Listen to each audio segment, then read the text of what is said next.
안녕하세요. 오늘은 네 종목을 가지고 왔습니다. 시장은 여전히 좋지 않고 계속해서 더 좋지 않을 것이고, 그렇지만 어느 순간이 오면 언제 그랬냐는 듯이 또 상승의 모습을 보여줄 날이 분명히 올 거고, 그러기 위해서는 우리는 그동안 나만의 매매 기법을 공부를 하고 내가 정말 잘할 수 있는 매매 기법을 사용해야 할 것 같습니다. 저 역시 다양한 매매 기법을 알고 있는데 그런 매매 기법이 안 통하는 시장이죠. 그럴 때는 내가 정말 자신 있는 그 매매 기법, 우리는 늘 매매를 해야 된다라는 생각을 하기도 하는데 때로는 시장을 관망하고 좀 더 느긋하게 지켜보는 것도 좋지 않을까 생각이 들고, 여러 가지 매매 기법이 있을 텐데요. 저는 자신 있는 매매 기법으로 그래도 80%, 90%의 확률을 가지고 매매를 하고 있습니다.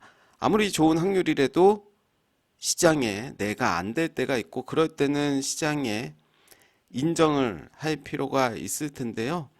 그래서 오늘 하나하나 보도록 하겠습니다. 먼저 삼성전자 계속해서 보고 있는 모습인데 최근에 전저점까지 갔다 왔습니다.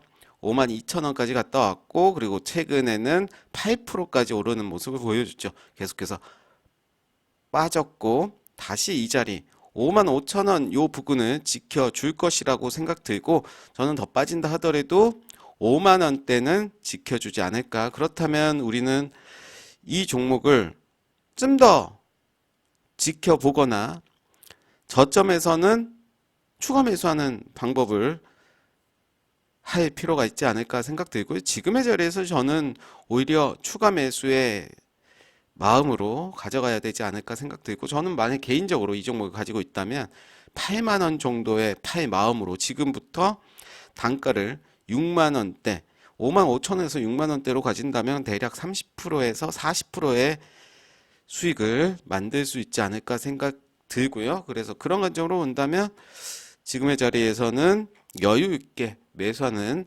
방법을 택하지 않을까 생각 듭니다. 다음 종목은 대진 첨단 소재인데요.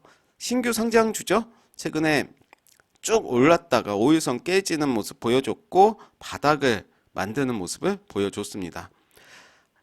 저점에서 매수를 한다.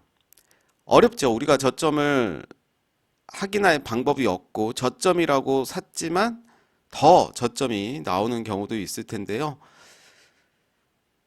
교육을 받으신다면 이런 종목들 어디가 저점일까? 저점을 확인하는 방법들이 있습니다.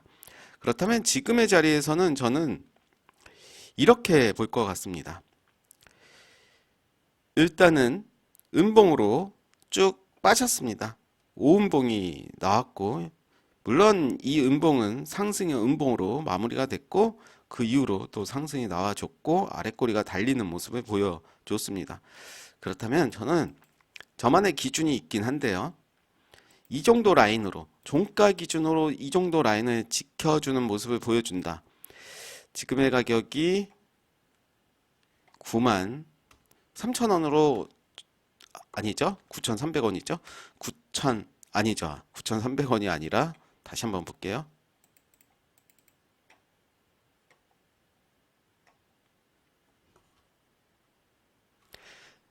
12,000, 12,000원으로 보겠습니다. 좀 짧게 잡고 12,000원을 지켜주는 모습을 보여준다면 저는 이 종목을 매수할 마음이 있을 것 같아요. 만약에 12,000원을 빠졌다가 올라오는 그 시점에 추가 매수도 가능할 것 같고, 12,000원을 지켜주지 못한다면 종가 기준으로 일단은 손절을 하고 다시 지켜볼 것 같습니다. 다음 종목도 위너스라는 신규 상장 종목인데요. 앞에서 이런 라인 만들었죠.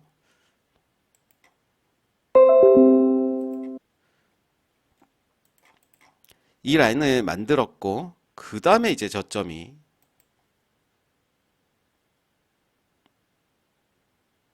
요 정도로 볼 수 있겠네요. 그러면 박스권에서 좀 움직여주는 모습을 보여주고 있고, 그래도 최근의 모습은 나쁘지 않은 모습이다. 한 중간 정도라고 하면 한 17,000원 정도 되겠죠?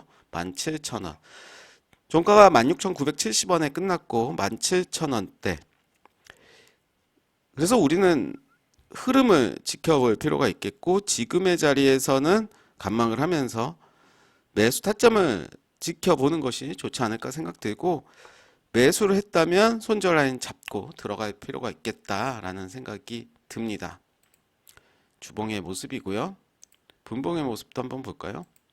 지금은 그림을 그려가는 상태다라고 저는 보여지고, 그렇기 때문에 이 종목은 계속해서 지켜볼 필요가 있겠다 생각이 듭니다. 다음 종목도 신규 상장 종목인데요. SMCG라는 종목입니다.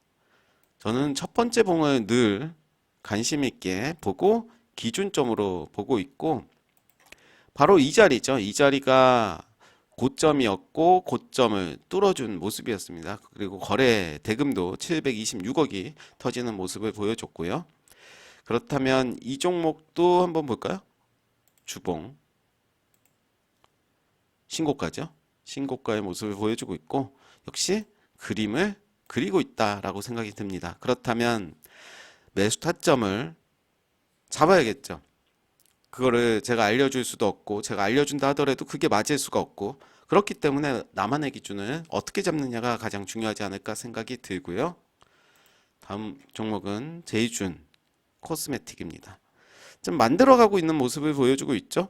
거래량이 크게 나왔다가 거래대금은 그렇게 많이 나오진 않았지만 이제 한번 만들어가는 모습을 보여주고 있습니다. 역시 분봉의 모습을 보더라도 그림을 그려가고 있는 모습이고, 그렇기 때문에 이 종목도 화장품 관련주죠. 화장품 관련주들 경기가 살아야, 이제 대선이 곧 다가오는데 대선주들이 살짝 움직일 가능성이 커요. 특히 경기 민감주들 우리는 지켜볼 필요가 있겠고, 제이준 코스메틱만 얘기했지만 화장품 관련주들이 꽤 많죠. 화장품 관련주들 뿐만 아니라 우리가 경기 민감하게 본다면 일자리 관련주도 당연히 봐야 될 것 같고, 여러 가지 종목들이 떠오릅니다. 그렇지만 최근에 3년 전에 대선도 그랬고, 대선주들이 예전만큼 그렇게 움직여주는 모습은 없고, 그렇다면 우리는 좀 더 심플하게 보일 필요는 있겠다라는 생각이 듭니다. 오늘 네 종목 소개시켜 드렸는데 한번 흐름 살펴보시면서 시장 대비하는 것도 좋을 것 같습니다. 그리고 현재 저는 온라인 강의도 하고 있습니다. 혹시라도 교육에 관심 있으신 분들은 영상 밑에 댓글 달아주시면 상담 진행하도록 하겠습니다. 감사합니다.